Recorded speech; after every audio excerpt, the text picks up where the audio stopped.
The next view we're going to demonstrate for the upper GI is the PA projection.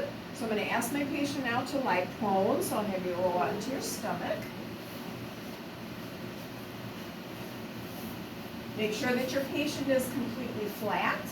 You may leave both arms down at the sides, or you can put them up by your head, but you don't want one or the other because that tends to oblique the body. So this is good positioning with both arms down at your side. Make sure again that the patient is nice and straight on the table. I'm going to use my left marker, mark the left side. We are going back to using the 14 by 17 size cassette for this, so the radiologist sees a little bit more of the abdomen, a little bit more of the small intestine.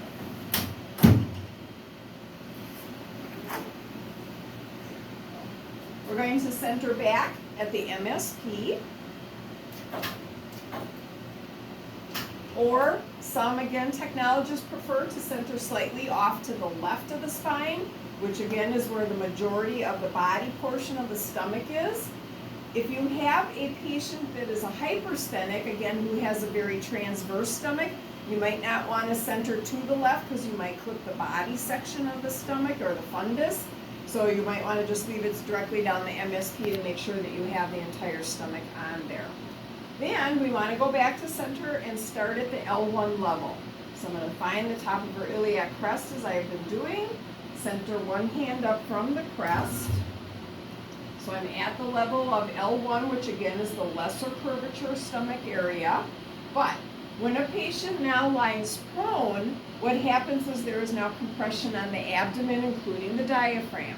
The diaphragm moves up, the stomach moves up, and the stomach can actually move almost even 4 inches once you're lying prone.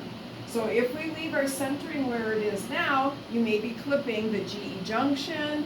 You might be missing a hiatal hernia at the GE junction because that might show up better, maybe some reflux because of the compression. So what we want to do is actually center higher. You must and have to include the diaphragm on the PA projection. So instead of centering one hand up from the crest, I tend to go up a couple more inches, so usually another whole hand up.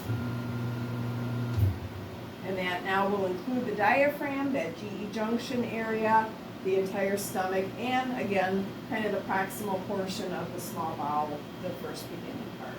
All film should be done on expiration to keep that diaphragm up and not push everything back down.